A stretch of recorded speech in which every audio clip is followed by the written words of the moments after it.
Hi, today I'm going to teach you how to make gingerbread. I have all of my ingredients pre-measured, so I'm just going to get started. First of all, I'm going to cream together a stick of butter at room temperature and a cup of raw sugar. Not brown sugar or white sugar, but raw sugar.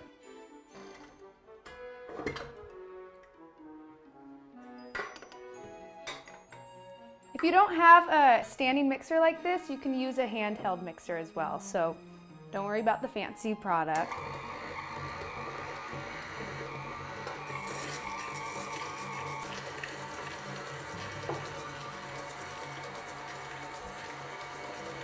And while that's creaming, I'm actually going to sift together the dry ingredients. Now what I like to do when I'm sifting dry ingredients, I like to put it on a piece of parchment paper so it's easier to put it into the standing mixer rather than from a bowl. I'm going to put 2 cups of flour, all-purpose flour,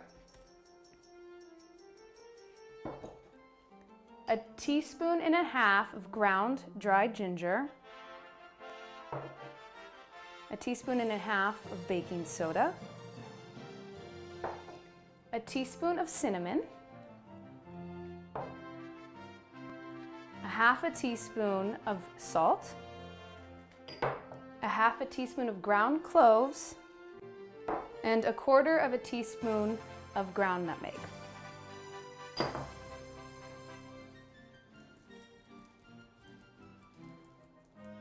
You need to sift, otherwise sometimes there's clumps inside of the finished product, clumps of whatever, baking soda or flour. Sifting gets rid of all of that. Now before I add this into the mixer, I'm going to stir together a cup of stout beer.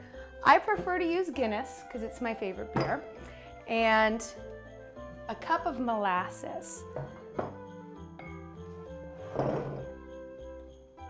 And please keep in mind, when you're measuring for baking, there's a big difference when you're measuring liquid ingredients and dry ingredients into the measuring cups. You're going to always want to use a liquid measuring cup for liquid ingredients and dry measuring cups for dry ones, because it does make a difference. So mix the two together until the molasses is dissolved. Okay, now before I add this, I'm going to add 3 eggs, and I'm going to add the eggs one at a time.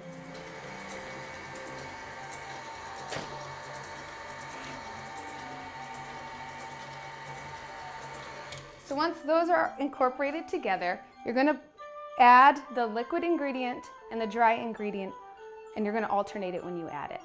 And you're going to do the dry ingredients very slowly on a slow speed, otherwise it's going to poof up into a cloud and you're going to be a Christmas ghost or whatever. So on very slow speed, I'm going to add these one at a time.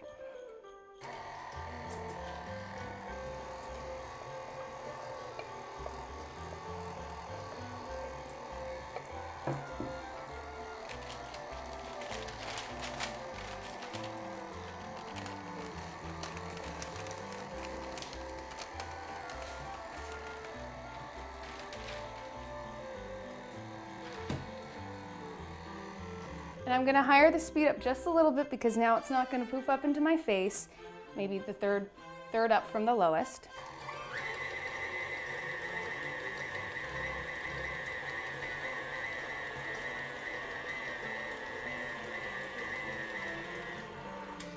Perfect.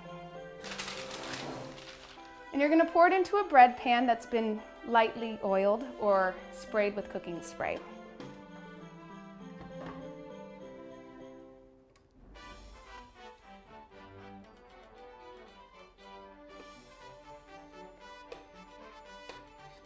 Scrape all the sides so no batter is left behind. And you're going to put it into an oven that's been preheated to 350 degrees for 35 minutes.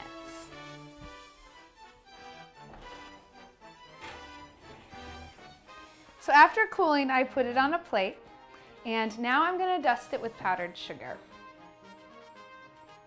just a little bit. And this is how you make gingerbread. Thank you for watching. If you would like to see me cook anything else, send us an email at request@mahalodotcom or watch any of these other videos.